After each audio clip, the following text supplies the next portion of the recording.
Hi, అందరికీ నమస్కారం. నా పేరు రాజా రాంబాబు. ఈరోజు నేను మీకు యాక్టింగ్ గురించి కొన్ని మెళకువలు, సూచనలు మీతో షేర్ చేసుకుందామని మీ ముందుకు వచ్చాను.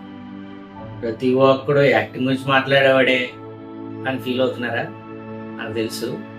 అందాక ఆ ఫీలింగ్ పక్కన పెట్టండి.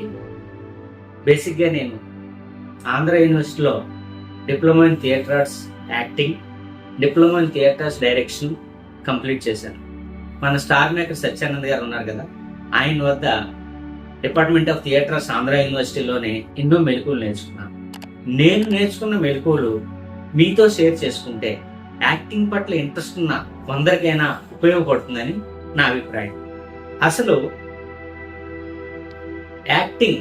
యాక్టింగ్ చేయడానికి ట్రైనింగ్ అవసరం.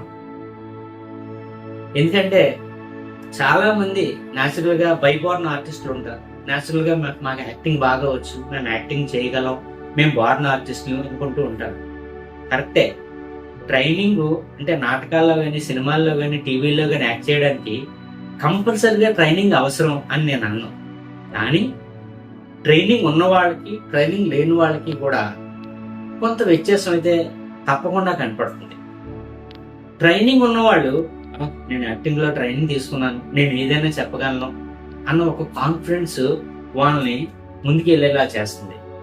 బాగా టాలెంట్ ఉండి మాకు బాగా యాక్టింగ్ వచ్చు అనుకున్న వాళ్ళు ట్రైనింగ్ లేనప్పుడు ఏదన్నా డైరెక్టర్ ఏంటి అలా చేస్తున్నావు అని అన్నాడు అనుకోండి, మనం ట్రైనింగ్ తీసుకోలేదు కదా, అందువల్లే కొంచెం డౌట్ పడుతుందనేమో, ట్రైనింగ్ తీసుకుంటే బాగుండేమో అని కాన్ఫిడెన్స్ లెవెల్స్ తక్కువగా ఉంటాయి. నేను ప్రాక్టికల్ గా ఇలా చాలా మందిని చూశాను.